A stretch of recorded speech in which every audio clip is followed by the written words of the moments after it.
नमस्कार सभी को। हम पढ़ रहे हैं पतंजलि योग सूत्र और आगे महर्षि पतंजलि बता रहे हैं अहिंसा का परिणाम, और बहुत ही समझने और ध्यान देने योग्य बात है।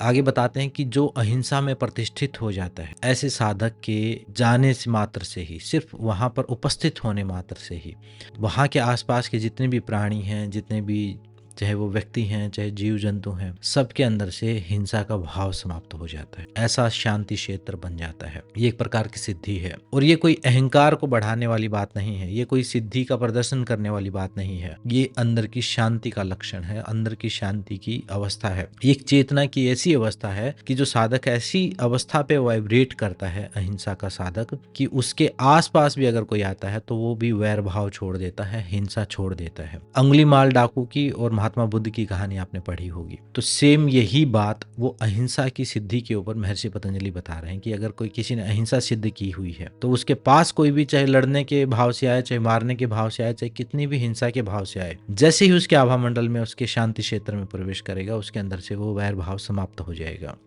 ये बड़े बड़े महापुरुषों के जीवन में आपने उनकी जीवन कथा पढ़ी होगी, तो वहाँ पर कई महापुरुषों के ऐसा मिलता है। कई योगी ऐसे हुए हैं जो जंगली जीव जंतुओं के साथ खेलते थे। उनको, मतलब हम तो डर, उनसे भय भय लगता है हमें कि वो कुछ हानि पहुंचाएं, वो उनके साथ खेलते थे, क्योंकि उनको अपने अंदर की शांति और स्थिरता के ऊपर पूरा विश्वास था। और प्रतिष्ठित होने का मतलब है, पूरी तरह स्थापित होने का मतलब है, मन से, वचन से, कर्म से हिंसा छोड़ना। ऐसा नहीं कि सिर्फ बाहर से आप लड़ाई झगड़ा नहीं कर रहे, किसी को कुछ नहीं बोल रहे, मन में भी नहीं सोचना, वचनों से भी नहीं किसी को तकलीफ देना, और कर्मों से तो देना ही नहीं। तो जब तीनों लेवल पर जब अहिंसा आ जाती है तो व्यक्ति अभय हो जाता है।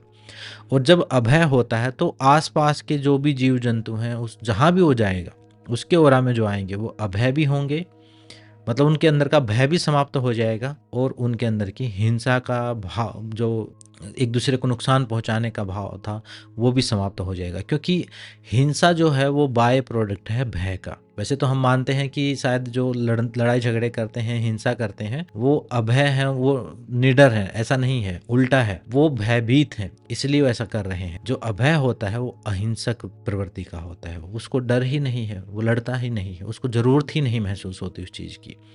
तो ये है अहिंसा का परिणाम। तो इस चीज पर आप प्रैक्टिस करें। एक कर्मा वाली सीरीज में भी ये रिलेट करती है।